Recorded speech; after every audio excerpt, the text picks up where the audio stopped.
ನಮಸ್ತೆ ಸ್ನೇಹಿತರೆ, ಮತ್ತೊಂದು ವಿಡಿಯೋಗೆ ತಮ್ಮೆಲ್ಲರಿಗೂ ಆತ್ಮೀಯವಾದ ಸ್ವಾಗತವನ್ನು ಕೋರುತ್ತಾ ಈ ಒಂದು ತರಗತಿಯಲ್ಲಿ ನಾವೇನು ಡಿಸ್ಕಸ್ ಮಾಡೋಣ ಅಂತಂದ್ರೆ ವಿಜ್ಞಾನದಲ್ಲಿ ಹಲವಾರು ಪ್ರಶ್ನೆಗಳು ನಮ್ಮಲ್ಲಿ ಹುಟ್ಕೊಂಡಿರ್ತಾವೆ. ಆಕಾಶ ಯಾಕೆ ಬ್ಲೂ ಆಗಿ ಕಾಣಿಸ್ತದ, ಈ ಸಬ್ಮರೀನ್ಗಳು ಯಾವ ರೀತಿ ನೀರೊಳಗೆ ಇರ್ತಾವ, ಇದು ನಾವು ಅಡಿಗೆ ಮಾಡಬೇಕಾದ್ರೆ ಕುಕ್ಕರ್ ಒಳಗೆ ಬೇಗ ಜಲ್ದಿ ಅನ್ನ ಆಗ್ತೈತಿ, ಅದನ್ನು ನಾವು ಬೊಗಣೆಯಾಗ ಇಟ್ಟರೆ ಯಾಕೆ ಲೇಟ್ ಆಗ್ತದ. ಈ ರೀತಿ ಕೆಲವೊಂದು ಗೊಂದಲಮಯ ಇರ್ತಕ್ಕಂಥ ನಿಮ್ಮೆಲ್ಲ ಪ್ರಶ್ನೆಗಳಿಗೆ ಈ ಒಂದು ತರಗತಿಯಲ್ಲಿ ಉತ್ತರವನ್ನು ಕೊಡ್ತಾ ಹೋಗ್ತೀನಿ ಸ್ನೇಹಿತರೆ. ದಯವಿಟ್ಟು ವಿಡಿಯೋನ ಕೊನೆ ತನಕ ನೋಡಿ ಅಂತ ಒಂದು ಸಣ್ಣ ರಿಕ್ವೆಸ್ಟ್ ಮಾಡ್ತಾ, ಯಾರಿಗೆ ಅವಶ್ಯಕತೆ ಅವರಿಗೆ ವಿಡಿಯೋನ ಶೇರ್ ಮಾಡಿ, ನಮ್ಮ ಚಾನಲ್ನ ಸಬ್ಸ್ಕ್ರೈಬ್ ಮಾಡ್ಕೊಳ್ಳಿ. ಮೊದಲನೇ ಪ್ರಶ್ನೆ ಹೀಗಿದೆ: ಜಗತ್ತು ಪ್ರಶ್ನೆಗಳಿಂದ ತುಂಬಿದೆ, ಉತ್ತರಗಳು ಇಲ್ಲಿದೆ ಅಂತ ಕೇಳ್ತಾರೆ. ಆಕಾಶ ನೀಲಿಯಾಗಿರ್ತದ, ನಕ್ಷತ್ರಗಳು ಏಕೆ ಮಿನುಗ್ತಾವ, ಪ್ರೆಷರ್ ಕುಕ್ಕರ್ದಲ್ಲಿ ಅಡಿಗೆ ಬೇಗನೆ ಏಕೆ ಆಗ್ತದ, ನಮ್ಮ ದೈನಂದಿನ ಜೀವನದ ಇಂತಹ ಸರಳ ಪ್ರಶ್ನೆಗಳಿಗೆ ಹಿಂದೆ ಅಡಗಿರುವ ಅದ್ಭುತ ವಿಜ್ಞಾನವನ್ನು ಅನಾಲಿಸಿಸ್ ಮಾಡೋಣ. ಈ ಜ್ಞಾನದ ಪೆಟ್ಟಿಗೆಯನ್ನ ತೆರೆಯುವುದಕ್ಕೆ ಸಿದ್ಧರಾಗೋಣ, ಬನ್ನಿ ಸ್ನೇಹಿತರೆ. ಮೊದಲನೇ ಸ್ಲೈಡಲ್ಲಿ ಏನು ಹೇಳ್ತಾ ಇದ್ದಾರೆ ಅಂದರೆ, ಬ್ರಹ್ಮಾಂಡ ವಿಸ್ಮಯವಾಗಿದೆ. ತಮ್ಮ ತಲೆಯ ಮೇಲಿನ ಆಕಾಶದ ಹಿಡಿದು ದೂರದ ನಕ್ಷತ್ರವರೆಗೆ ಬ್ರಹ್ಮಾಂಡವು ತನ್ನ ರಹಸ್ಯವನ್ನ ಬಿಚ್ಚಿಡಲು ಕಾಯುತ್ತಿದೆ ಅಂತ ಹೇಳ್ತಾ ಇದ್ದಾರೆ. ಹಾಗಾದ್ರೆ ನಿಮ್ಮ ಮೊದಲನೇ ಪ್ರಶ್ನೆಗೆ ಬಂದಿದ್ದೀವಿ ನೋಡಿ. ಇಲ್ಲಿ ಕೊಟ್ಟಿದ್ದಾರೆ, ಆಕಾಶ ಏಕೆ ನೀಲಿ ಬಣ್ಣದಲ್ಲಿದೆ ಅಂತ ಕೇಳ್ತಾರೆ. ಆಕಾಶ ಯಾಕೆ ನೀಲಿ ಬಣ್ಣದಲ್ಲಿ ಐತಿ ಅಂತಂದ್ರೆ, ವಾಯುಮಂಡಲದಲ್ಲಿರುವ ಅಣುಗಳು ಮತ್ತು ಧೂಳಿನ ಕಣಗಳು ಸೂರ್ಯನ ಬೆಳಕನ್ನ ಚದುರಿಸುತ್ತವೆ. ಆಕಾಶದೊಳಗೆ ಏನಿದೆ ರೀ, ವಾಯುಮಂಡಲ ಇದೆ, ಅಲ್ಲಿ ಅಣುಗಳಿದಾವ್ರಿ. ಸಣ್ಣ ಅತ್ಯಂತ ಚಿಕ್ಕ ಕಣಿಕ ವಸ್ತುವಿನ ಅತ್ಯಂತ ಚಿಕ್ಕ ಕಣಿಕೆ ಏನಂತ ಕರೀತಾರ, ಅಣು ಅಂತ ಹೇಳಿ ಕರೀತಾರ. ಧೂಳಿನ ಕಣಗಳು ಕೂಡ ಅಲ್ಲಿ ಇದಾವ. ಸೂರ್ಯನ ಬೆಳಕನ್ನ ಏನು ಮಾಡ್ತಾವು ಅಂತಂದ್ರೆ ಅವು ಚದುರಿಸ್ತಾವ ಅಂದ್ರೆ ಒಂದಿಂದ ಒಂದಕ್ಕೆ ಬಡದದೇನಾಗುತ್ತೆ, ಬೇರೆ ಬೇರೆ ಕಡೆ ಹೋಗ್ತದ. ಈ ಕಣಗಳು ನೀಲಿ ಬಣ್ಣವನ್ನ ಇತರ ಬಣ್ಣಗಳಿಗಿಂತ ಹೆಚ್ಚು ಪರಿಣಾಮಕಾರಿಯಾಗಿ ಚದುರಿಸುವುದರಿಂದ ನಮ್ಮ ಕಣ್ಣಿಗೆ ಆಕಾಶವು ನೀಲಿಯಾಗಿ ಕಾಣುತ್ತದೆ. ನೋಡ್ರಿ, ಆಕಾಶದೊಳಗೆ ಎಲ್ಲಾ ಬಣ್ಣಗಳು ಇರ್ತಾವ. ಯಾವ ಬಣ್ಣ ಹೆಚ್ಚು ಚದುರುತ್ತದಲ್ಲ ಅದು ಹೆಚ್ಚು ಕಣ್ಣಿಗೆ ಕಾಣುವಂಥದ್ದು. ಸೊ ನೀಲಿ ಬಣ್ಣ ಹೆಚ್ಚು ಚದುರುವಿಕೆ ಆಗುವುದರಿಂದ ನಮಗೇನ್ ಕಾಣ್ತದ ಅಂತ ಹೇಳ್ತಾ ಇದ್ದಾರೆ ಅವರು, ಆಕಾಶ ನೀಲಿಯಾಗಿ ಕಾಣ್ತಾ ಇದೆ ಅಂತ ಹೇಳ್ತಾ ಇದ್ದಾರೆ. ತಾವಿಲ್ಲಿ ಚಿತ್ರವನ್ನ ಗಮನಿಸಬಹುದು. ಸೊ ಇಲ್ಲಿ ಸೂರ್ಯನ ಚಿತ್ರ ಇದೆ, ಸೂರ್ಯನ ಬೆಳಕು ಈ ರೀತಿಯಾಗಿ ಬರ್ತಾ ಇದೆ. ಇಲ್ಲಿ ಕಣಗಳಿದಾವ ನೋಡ್ರಿ, ಅಣುಗಳಿದಾವ, ಧೂಳಿನ ಕಣಗಳಿದಾವ, ಅವು ಏನ್ ಮಾಡ್ತಾ ಇದಾವೆ, ರಿಫ್ಲೆಕ್ಷನ್ ಆಗ್ತಾ ಇದ್ದಾವೆ. ಸೊ ಚಿತ್ರದಲ್ಲಿ ತಾವು ಗಮನಿಸಬಹುದು. ಈಗೇನಾಗುತ್ತಂದ್ರೆ ಬ್ಲೂ ಕಲರ್ ಅಂದ್ರೆ ನೀಲಿ ಕಣಗಳು, ನೀಲಿ ಬಣ್ಣ ಏನಾಗುತ್ತೆ, ಹೆಚ್ಚು ಚದುರುವಿಕೆ ಆಗೋದ್ರಿಂದ ನಮ್ಗೆ ಆಕಾಶ ಏನಾಗ್ತಾ ಇದೆ ರೀ, ನೀಲಿಯಾಗಿ ಕಾಣ್ತಾ ಇದೆ. ಐ ಹೋಪ್ ನಿಮ್ಗೆ ಅರ್ಥ ಆಯ್ತು ಅಂತ ಭಾವಿಸ್ತೀನಿ. ಮುಂದಿನ ಸ್ಲೈಡ್ಗೆ ಹೋಗೋಣ. ಸೂರ್ಯನ ಬೆಳಕು ಮತ್ತು ಶಕ್ತಿ ಹೇಗೆ ಉತ್ಪತ್ತಿ ಆಗುತ್ತದೆ? ಸೂರ್ಯನಲ್ಲಿ ಬೆಳಕು ಮತ್ತು ಶಕ್ತಿ ಹೇಗೆ ಉತ್ಪತ್ತಿ ಆಗ್ತದ ಅಂತ ಕೇಳ್ತಾರೆ. ಸೂರ್ಯ ಇದಾನಲ್ಲ, ಸೂರ್ಯನಲ್ಲಿ ಬೆಳಕು ಮತ್ತು ಶಕ್ತಿ ಹೇಗೆ ಉತ್ಪತ್ತಿ ಆಗ್ತದ, ಹೆಂಗ ಉತ್ಪತ್ತಿ ಆಗ್ತತ್ರಿ? ಹೌದ್ರಿ, ಹಾಗಾದ್ರೆ ಬನ್ನಿ ನೋಡೋಣ. ಸೂರ್ಯನಲ್ಲಿ ಬೆಳಕು ಉತ್ಪತ್ತಿಯಾಗುವುದು ಬೈಜಿಕ ಸಮ್ಮೇಳನದಿಂದ. ಬೈಜಿಕ ಸಮ್ಮೇಳನ ಕ್ರಿಯೆಯಿಂದ ಸೂರ್ಯನಲ್ಲಿ ಶಕ್ತಿ ಉತ್ಪತ್ತಿ ಆಗ್ತದ. ಸೂರ್ಯನ ಕೇಂದ್ರದಲ್ಲಿ ಅತಿ ಹೆಚ್ಚು ತಾಪಮಾನ ಒತ್ತಡವಿದೆ. ಇಲ್ಲಿ ಸೂರ್ಯನು 71% ಜಲಜನಕದ ಪರಮಾಣುಗಳನ್ನ ಒಂದಕ್ಕೊಂದು ಸಂಯೋಜನೆಗೊಂಡು ಹೀಲಿಯಂ ಆಗಿ ಪರಿವರ್ತನೆಯಾಗುತ್ತದೆ. ಈ ಪ್ರಕ್ರಿಯೆ ಅಪಾರ ಪ್ರಮಾಣದ ಶಕ್ತಿ ಮತ್ತು ಬೆಳಕನ್ನ ಬಿಡುಗಡೆ ಮಾಡುತ್ತದೆ. ಈ ಶಕ್ತಿ ಏನಾಗ್ತದ, ಭೂಮಿಯನ್ನ ತಲುಪ್ತದ. ಓಕೆ ಸ್ನೇಹಿತರೆ, ಇನ್ನು ಸರಳವಾಗಿ ಹೇಳ್ತೀನಿ ನಾನು ನಿಮಗೆ. ಓಕೆನಾ? ಸೂರ್ಯ ನೋಡಿ, ಇದು ಸೂರ್ಯ ಅನ್ಕೊಡ್ರಿ, ಇದು ಸೂರ್ಯ ನೋಡ್ರಿ. ಅಣುಬಾಂಬ್ ಅಂತ ಗೊತ್ತಾ ನಿಮಗೆ? ಅಣುಬಾಂಬ್ ಅಂತ ಕಂಡುಹಿಡಿದಾರಲ್ಲ, ಅಣುಬಾಂಬ್ ಅಂತಕ್ಕಂಥದ್ದು ಬೈಜಿಕ ವಿದಳನದಿಂದ ಅಣುಬಾಂಬ್ ಹುಟ್ಟುತ್ತದ. ನ್ಯೂಕ್ಲಿಯರ್ ಪ್ಲಾಂಟ್ ಇರ್ತಾವ ಗೊತ್ತಾ, ಅದು ಬೈಜಿಕ ವಿದಳನದಿಂದ ಅದು ಶಾಖ ಉತ್ಪತ್ತಿ ಆಗ್ತದ. ಆದರೆ ಸೂರ್ಯನಲ್ಲಿ ಬೈಜಿಕ ಸಮ್ಮೇಳನದಿಂದ ಶಾಖ ಏನಾಗ್ತದ್ರಿ, ಉತ್ಪತ್ತಿ ಆಗ್ತದ. ಇಲ್ಲಿ ಜಲಜನಕ ಎಷ್ಟು ಪ್ರಮಾಣ ಐತಿ ಅಂತಂದ್ರೆ ಸೂರ್ಯನದಲ್ಲಿ 71% ಜಲಜನಕ ಪ್ರಮಾಣ ಇರ್ತದ. ಅದು ಎಷ್ಟು ಉರಿತದಲ್ಲ ಅವಾಗ ಅದು ಏನಾಗುತ್ತೆ, ಶಾಕ್ ಆಗಿ ಹೊರಹೊಮ್ಮುತ್ತದೆ. ಇದು ನಿರಂತರವಾಗಿ ನಡೆದಿರ್ತಕ್ಕಂಥ ಪ್ರಕ್ರಿಯೆ.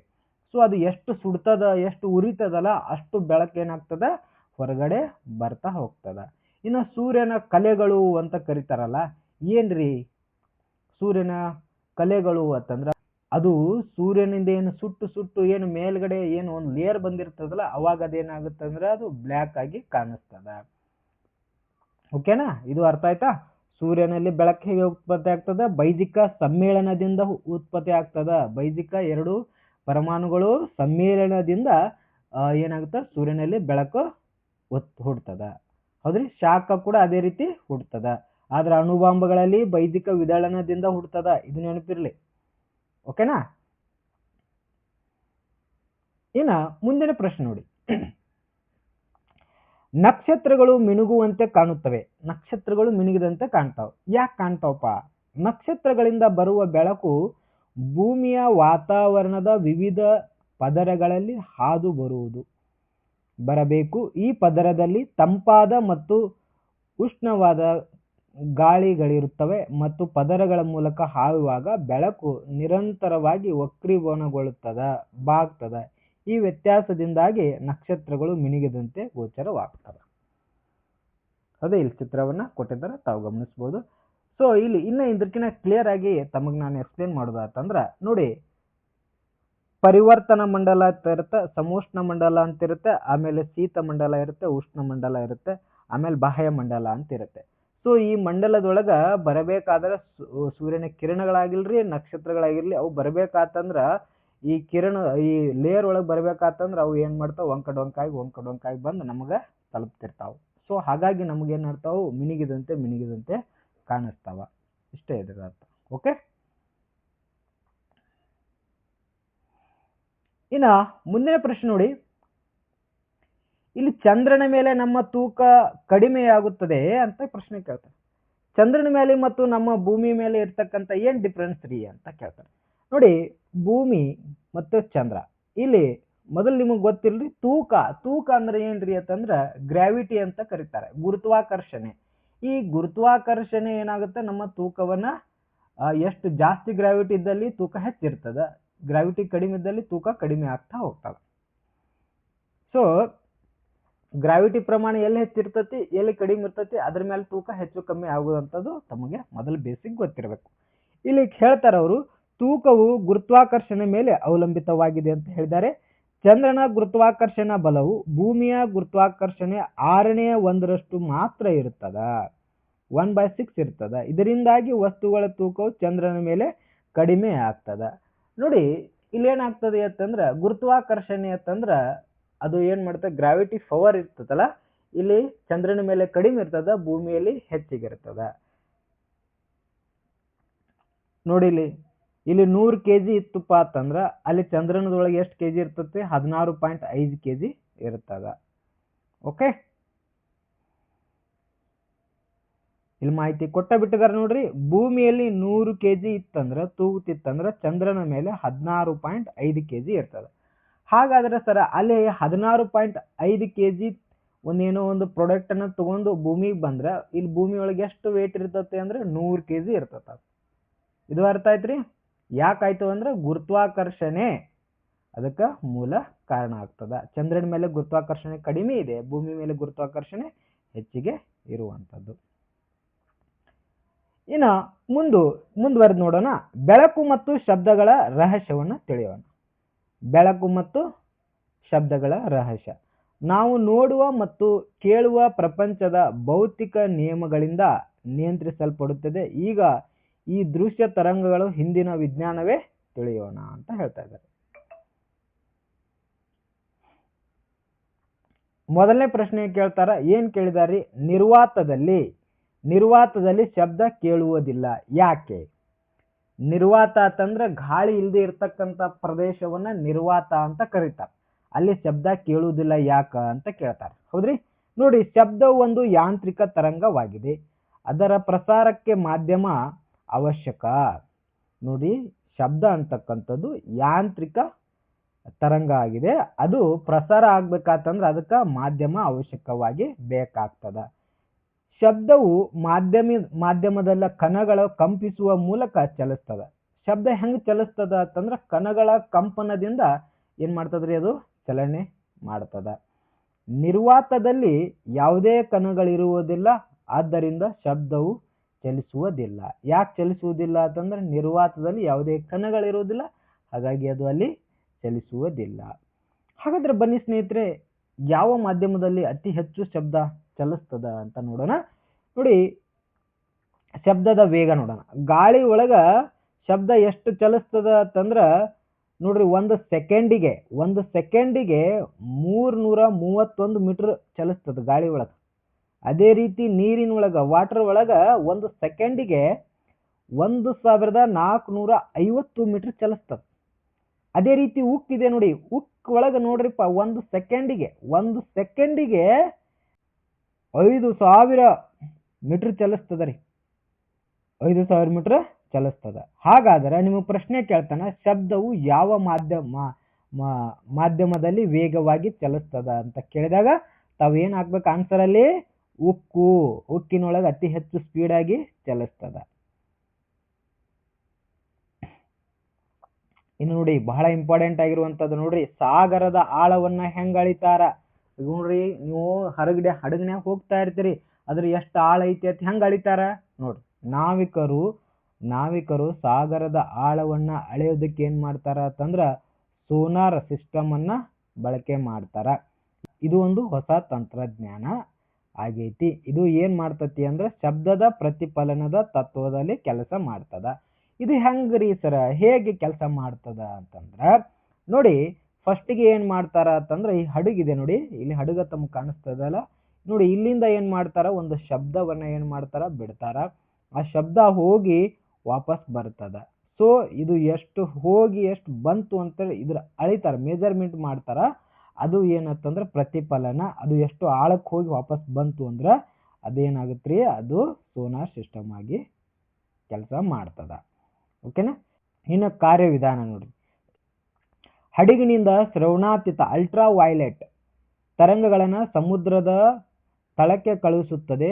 ಆ ತರಂಗಗಳು ತಳಕ್ಕೆ ಬಡಿದು ಪ್ರತಿಫಲನ ಹಿಂದಿರುಗು ತೆಗೆದುಕೊಳ್ಳುವ ಸಮಯ ಲೆಕ್ಕಾಚಾರ ಆಳವನ್ನ ನಿಖರವಾಗಿ ಕಂಡುಹಿಡಿತದ. ಸಮುದ್ರದೊಳಗಿನ ಅಧ್ಯಯನ ಮಾಡೋದಕ್ಕೆ ಏನಂತ ಕರೀತಾರ ಅಂತಂದ್ರ ಹೈಗ್ರೋ ಅಕೋಸ್ಟಿಕ್ಸ್ ಅಂತ ಕರೀತಾರೆ. ಎಕ್ಸಾಮ್ದಾಗ ಕೇಳುವಂತ ಸಾಧ್ಯತೆ ಇದೆ ಸ್ನೇಹಿತರೆ, ಗೊತ್ತಾಯ್ತಲ್ರಿ. ಸಮುದ್ರದೊಳಗ ಹಡಗುಗಳು ತಮ್ಮ ಆಳವನ್ನ ಹೇಗೆ ಅಳಿತಾರ ಅಂತಂದ್ರ ಸೋನಾರ್ ಸಿಸ್ಟಮ್ ಮೂಲಕ ಅಳಿತಾರ. ಏನ್ ಮಾಡ್ತಾರಿ, ಶಬ್ದವನ್ನ ಕ್ರಿಯೇಟ್ ಮಾಡಿ ಬಿಡ್ತಾರ. ಶಬ್ದ ಹೋಗಿ ಭೂಮಿಯನ್ನ ತಲುಪಿ ವಾಪಸ್ ಬರ್ಬೇಕಾದ್ರೆ ಎಷ್ಟು ಅದ ಪ್ರತಿಫಲನವನ್ನ ತೆಗೆದುಕೊಳ್ಳುತ್ತದ, ಅದ್ರ ಮೇಲೆ ಅವ್ರು ಏನ್ ಮಾಡ್ತಾರ, ಅಳಿಯುವಂತ ಒಂದು ಟೆಕ್ನಾಲಜಿ ಇರ್ತದ. ಶ್ರವಣಾತೀತ ಶಬ್ದಗಳನ್ನ ನಿರ್ಮಾಣ ಮಾಡ್ತಾರೆ, ಇದು ಗೊತ್ತಿರಲಿ. ಇನ್ನು ಇಲ್ಲೊಂದು ಬಹಳ ಇಂಪಾರ್ಟೆಂಟ್ ಆಗಿರುವಂತದ್ದು ನೋಡ್ರಿ, ಮರುಭೂಮಿಯಲ್ಲಿ ಮರೀಚಿಕೆಗಳು ಹೇಗೆ ಉಂಟಾಗ್ತದ. ನೋಡಿ, ಮರೀಚಿಕೆ ಅಂತಂದ್ರೆ ನೀವು ಒಂದು ರೋಡಲ್ಲಿ ಹೋಗ್ತಾ ಇರ್ಬೇಕಾದ್ರೆ ಡಾಂಬರ್ ರೋಡಲ್ಲಿ ಹೋಗ್ತಿರ್ತೀರಿ, ಬೇಸಿಗೆ ಕಾಲದೊಳಗ ಮುಂದೆ ಡಾಂಬರ್ ರೋಡ್ ಕಾಣಿಸಂಗಿಲ್ಲ, ಬರೀ ನೀರ್ ಗತ್ಲೆ ಕಾಣಿಸ್ತಿರ್ತದೆ. ಅದಕ್ಕೇನಂತಾರ ಮರೀಚಿಕೆ ಅಂತ ಕರೀತಾರೆ. ಓಕೆ, ಈಗ ಏನ್ ಪ್ರಶ್ನೆ ಕೇಳ್ತಾರ, ಮರುಭೂಮಿಯಲ್ಲಿ ಮರೀಚಿಕೆಗಳು ಹೇಗೆ ಉಂಟಾಗ್ತದ ಅಂತ ಕೇಳ್ತಾರೆ. ಇದೇ ಎಕ್ಸಾಮ್ದಾಗ ಹಲವಾರು ಬಾರಿ ಕೇಳ್ಬಿಟ್ಟಿದ್ದಾರೆ ಸ್ನೇಹಿತರೆ. ಓಕೆನಾ. ಇದು ಹೇಗೆ ಉಂಟಾಗ್ತದ ಅಂತಂದ್ರೆ ಮರೀಚಿಕೆಗಳು ಸಂಪೂರ್ಣ ಆಂತರಿಕ ಪ್ರತಿಫಲನದಿಂದ ಉಂಟಾಗ್ತದ. ಇದು ಹೇಗೆ ಕೆಲಸ ಮಾಡ್ತದ ಅಂತಂದ್ರೆ ಬೇಸಿಗೆಯಲ್ಲಿ ನೆಲದ ಸಮೀಪದ ಬೇಸಿಗೆಯಲ್ಲಿ ನೆಲದ ಸಮೀಪದಲ್ಲಿರುವ ಗಾಳಿಯು ಮೇಲೇಳುವ ಗಾಳಿಗಿಂತ ಹೆಚ್ಚು ಬಿಸಿಯಾಗಿರ್ತದ ಮತ್ತು ಕಡಿಮೆ ಸಾಂದ್ರತೆಯನ್ನ ಹೊಂದಿರುತ್ತದ. ದೂರದ ವಸ್ತುವಿನಿಂದ ಅಂದರೆ ಮರ ಬರುವ ಬೆಳಕಿನ ಕಿರಣಗಳು ತಂಪಾದ ಹೆಚ್ಚು ಸಾಂದ್ರವಾದ ಗಾಳಿಯಿಂದ ಬಿಸಿಯಾದ ಮತ್ತು ಕಡಿಮೆ ಸಾಂದ್ರವಾದ ಗಾಳಿಯಿಂದ ಚಲಿಸಿದಾಗ ಮೇಲ್ಭಾಗವು ಬಾಗಿ ಸಂಪೂರ್ಣವಾಗಿ ಪ್ರತಿಫಲಿಸುತ್ತವೆ. ಈ ಪ್ರತಿಫಲನ ಕಿರಣಗಳು ನಮ್ಮ ಕಣ್ಣಿಗೆ ನೆಲದ ಮೇಲಿರುವ ನೀರಿನ ವಸ್ತುವಿನ ಪ್ರತಿಬಿಂಬವು ಕಂಡು ಬರುತ್ತದೆ ಅಂತ ಹೇಳ್ತಿದ್ದಾರೆ. ಇಷ್ಟೇನ್ ಭಾಳ ಗುಲ್ಜಿಗೆ ಹೋಗಕ್ ಹೋಗ್ಬೇಡ್ರಿ. ಪ್ರಶ್ನೆಯನ್ನ ಹೇಗೆ ಕೇಳ್ತಾರ ಅಂತಂದ್ರೆ ಮರುಭೂಮಿ ಒಳಗೆ ಮರೀಚಿಕೆ ಯಾಕಾಕತಿ ಅಂತಂದ್ರೆ ಸಂಪೂರ್ಣ ಆಂತರಿಕ ಪ್ರತಿಫಲನದಿಂದ ಇದು ಮರೀಚಿಕೆ ಉಂಟಾಗ್ತದ ಅಂತ ಹೇಳ್ತಾ ಇದ್ದಾರೆ ಅಷ್ಟೇ. ಹೌದ್ರಿ. ಇದು ಯಾಕೆ ಉಂಟಾಗ್ತದೆ ಅಂತಂದ್ರೆ ನೋಡ್ರಿ ಹೆಚ್ಚು ಒತ್ತಡದಿಂದ ಕಡಿಮೆ ಒತ್ತಡಕ್ಕೆ ಗಾಳಿ ಯಾವಾಗ್ಲೂ ಚಲಿಸ್ತಾ ಇರ್ತದೆ. ನೋಡಿ ನಾವು ದೂರದ ಇದ್ದಾಗ ಏನಾಗ್ತದೆ, ಗಿಡ ಮರಗಳ ಏನಾಗ್ತದೆ ಅಲ್ಲಿ ತಂಪಾದ ಗಾಳಿ ಇರ್ತದೆ, ಅದು ಹೆಚ್ಚು ಒತ್ತಡ ಇರ್ತದೆ. ಯಾವಾಗ ಗಾಳಿ ಬಿಸಿ ಆಗ್ತದೆ ಅದು ಕಡಿಮೆ ಒತ್ತಡ ಆಗ್ತಾ ಹೋಗ್ತದೆ. ಸೊ ಅದರಿಂದ ಇದು ಮರೀಚಿಕೆ ಉಂಟಾಗುವಂಥದ್ದು. ಓಕೆ, ಇನ್ನು 3ನೇ ಪಾಯಿಂಟ್ ನೋಡಿ, ನಮ್ಮ ದೈನಂದಿನ ಜೀವನದಲ್ಲಿ ಭೌತಶಾಸ್ತ್ರ, ಪ್ರಯೋಗಾಲಯದಿಂದ ಅಡುಗೆ ಮನೆಯವರೆಗೆ ಭೌತಶಾಸ್ತ್ರದ ನಿಯಮಗಳು ನಾವು ಮಾಡುವ ಪ್ರತಿಯೊಂದು ಕೆಲಸದ ಮೇಲೆ ಪ್ರಭಾವ ಬೀರ್ತದ ಅಂತ ಹೇಳ್ತಾ ಇದ್ದಾರೆ. ಹಾಗಾದರೆ ಭೌತಶಾಸ್ತ್ರದ ಮೇಲೆ ಇರ್ತಕ್ಕಂಥ ಪ್ರಶ್ನೆಗಳನ್ನ ನೋಡೋಣ ಈಗ. ಪ್ರೆಷರ್ ಕುಕ್ಕರ್ನಲ್ಲಿ ಆಹಾರ ಬೇಗ ಬೇಯಲು ಕಾರಣ ಏನು? ನೋಡಿ, ಪ್ರೆಷರ್ ಕುಕ್ಕರ್ದಲ್ಲಿ ಆಹಾರ ಏನ್ ಮಾಡ್ತದ್ರಿ, ಜಲ್ದಿ ಕುದೀತದ, ಬೇಗ ರೆಡಿ ಆಗ್ತದೆ. ಯಾಕ್ರಿ ಅಂದ್ರೆ ಸಾಮಾನ್ಯ ವಾತಾವರಣದಲ್ಲಿ ನೀರು 100 ಡಿಗ್ರಿ ಸೆಲ್ಸಿಯಸ್ ಅಲ್ಲಿ ಕುದಿಯುತ್ತದೆ. ಪ್ರೆಷರ್ ಕುಕ್ಕರ್ ಒಳಗೆ ಅಡಿಗೆ ಮಾಡುವಾಗ ಉತ್ಪತ್ತಿಯಾಗುವ ಹಬೆಯು ಹೊರಗಿನ ಹಬೆ ಹೋಗಲು ಸಾಧ್ಯವಾಗದಿದ್ದ ಕಾರಣದಿಂದಾಗಿ ಹೆಚ್ಚು ಒತ್ತಡ ಉಂಟಾಗ್ತದೆ. ಹೆಚ್ಚು ಒತ್ತಡದಿಂದ ನೀರಿನ ಕುದಿಯುವ ಬಿಂದು 100 ಡಿಗ್ರಿ ಸೆಲ್ಸಿಯಸ್ಗಿಂತ ಹೆಚ್ಚುತ್ತದೆ. ಅಂದರೆ ಸುಮಾರು 121 ಡಿಗ್ರಿ ಸೆಲ್ಸಿಯಸ್ ಹೆಚ್ಚಾಗ್ತದೆ. ಹೆಚ್ಚಿನ ತಾಪಮಾನದಲ್ಲಿ ಆಹಾರ ವೇಗವಾಗಿ ಮತ್ತು ಚೆನ್ನಾಗಿ ಬೇಯ್ತದೆ. ನೋಡಿ, ಓಪನ್ ಆಗಿಟ್ಟಾಗ ಏನಾಗ್ತದ, ಅದು ಜಾಸ್ತಿ ನೀರಿನ ಕುದಿಯುವ ಬಿಂದು 100 ಆಗ್ತದೆ. ಅದನ್ನ ನಾವು ಕ್ಲೋಸ್ ಮಾಡಿ ಕುದಿಸಕತ್ತೀವಿ ಅಂತಂದ್ರೆ ಏನಾಗುತ್ತಂದ್ರೆ ಅದರ ಹೀಟ್ ಏನಾಗ್ತದೆ ಅಂತಂದ್ರೆ 100ಗಿನ ಹೆಚ್ಚಾಗ್ತದೆ, 121 ಡಿಗ್ರಿ ಸೆಲ್ಸಿಯಸ್ ಆಗ್ತದೆ. ಹಾಗಾಗಿ ಹೆಚ್ಚು ಅದು ಕುದ್ದು ಸರಿಯಾಗಿ ಅನ್ನ ಬೇಯ್ತದ ಅಂತ ಹೇಳ್ತಾರೆ. ಇನ್ನು ವಿರುದ್ಧ ಪರಿಣಾಮ ನೋಡ್ರಿ, ಇದೇ ಕಾರಣಕ್ಕಾಗಿ ಪರ್ವತ ಪ್ರದೇಶಗಳಿಗೆ ಏನಾಗ್ತದ, ವಾತಾವರಣದ ಕಡಿಮೆ ಒತ್ತಡ ಇರುವುದರಿಂದಾಗಿ 100 ಡಿಗ್ರಿಗಿಂತ ಕಡಿಮೆ ತಾಪಮಾನದಲ್ಲಿ ಕುದಿಯುತ್ತದೆ. ಇದರಿಂದಾಗಿ ಆಹಾರ ಬೇಯಲು ಹೆಚ್ಚು ಸಮಯ ತೆಗೆದುಕೊಳ್ಳುತ್ತದೆ. ಈಗ ನೋಡ್ರಿ, ನಾರ್ಮಲ್ ವೆದರ್ ಇದ್ದಾಗ ಇದು ಏನಾಗ್ತದರೆ, ಇದು ಬೇಗ ಕುದೀತದೆ.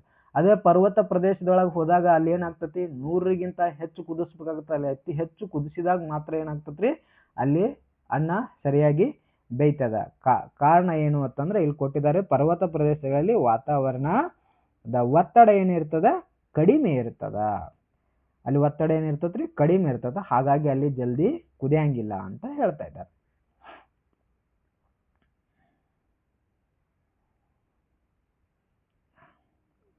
ಇಲ್ಲಿ ಮೇಲ್ಮುಖ ತಳ್ಳುವಿಕೆ, ನೀರಿನಲ್ಲಿ ಭಾರವಾದ ವಸ್ತುಗಳು ಎತ್ತಲು ಏಕೆ ಸುಲಭವಾಗ್ತದ ಅಂತ ಕೇಳ್ತಾರೆ. ಅತ್ಯಂತ ಸಿಕ್ಕಾಪಟ್ಟಿ ವಜ್ಜ ಇರ್ತತಿ, ನೀರಾಗ ಆರಾಮ್ಸೆ ಬರ್ತೈತಿ, ಆದ್ರೆ ನೀರಿನ ಮೇಲೆ ಬರಂಗಿಲ್ಲ ವಸ್ತು.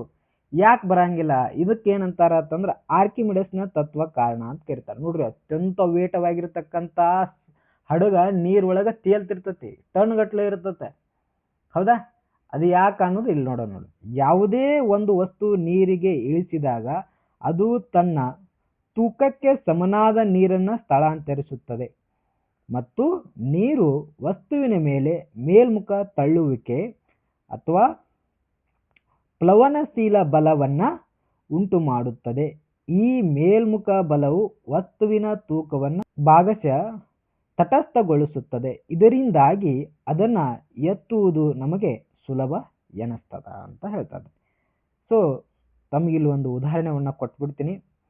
ಯಾಕೆ ಸಮುದ್ರದೊಳಗೆ ಹಡಗ ತೇಲ್ತದ ಅಂತಂದ್ರೆ, ನೋಡಿ, ಒಂದು ಬಗೋನಿಯನ್ನ ನೀವು ತೆಗೆದುಕೊಳ್ರಿ. ಈ ಬಗೋನಿ ಒಳಗೆ ಇಲ್ಲಿ ಮಟ್ಟ ನೀರು ಹಾಕ್ರಿ, ಇಲ್ಲಿ ಮಟ್ಟ ನೀರು ಹಾಕ್ರಿ, ಇದ್ರೊಳಗೆ ಒಂದು ಕಲ್ಲು ಹಾಕ್ರಿ.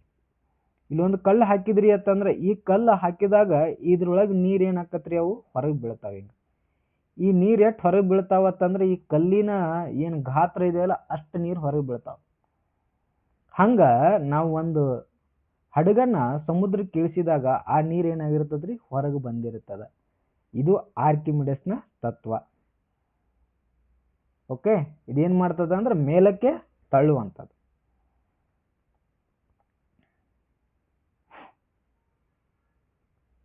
ಓಕೆ, ಇನ್ನ ಕೊನೆಯದಾಗಿ ನೋಡೋಣ, ವಿಜ್ಞಾನ ಎಲ್ಲೆಡೆ ಇದೆ, ಪ್ರಶ್ನಿಸ್ತಾ ಇರಿ.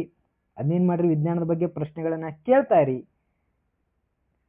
ನಮ್ಮ ಸುತ್ತಲಿನ ಪ್ರಪಂಚವು ಇಂತಹ ಸಾವಿರಾರು ವೈಜ್ಞಾನಿಕ ಅದ್ಭುತಗಳಿಂದ ಕೂಡಿದೆ. ಕುತೂಹಲವೇ ಮೊದಲ ಹೆಜ್ಜೆ. ನಿಮ್ಮ ಪ್ರಶ್ನೆಗಳೇ ನಿಮ್ಮನ್ನ ಹೊಸ ಅನ್ವೇಷಣೆಗಳತ್ತ ಕೊಂಡೊಯ್ಯುತ್ತದೆ ಅಂತ ಹೇಳುತ್ತಾ ಈ ತರಗತಿಯನ್ನ ಇಲ್ಲಿಗೆ ಮುಗಿಸ್ತಾ ಇದ್ದೀನಿ. ಇದೇ ರೀತಿ ಇನ್ನೂ ಹೊಸ ಹೊಸ ವಿಡಿಯೋಗಳು ತಮಗೆ ಬೇಕಾಗಿತ್ತು ಅಂದ್ರೆ ನಮ್ಮ ಚಾನಲ್ನ ಸಬ್ಸ್ಕ್ರೈಬ್ ಮಾಡ್ಕೊಳ್ಳಿ. ಮತ್ತೆ ತಮಗೆ ಯಾವ ಕಂಟೆಂಟ್ ಇಷ್ಟ ಅಂತ ಅದರ ಬಗ್ಗೆ ಕಮೆಂಟ್ ಮಾಡಿ. ನಾವು ಇದೇ ರೀತಿಯಾಗಿರ್ತಕ್ಕಂಥ ವಿಡಿಯೋಗಳನ್ನು ತಮ್ಮ ಮುಂದೆ ಕೊಡ್ತಾ ಹೋಗ್ತೀನಿ ಅಂತ ಹೇಳ್ತಿದ್ದೀನಿ. ಓಕೆ, ಬಾಯ್.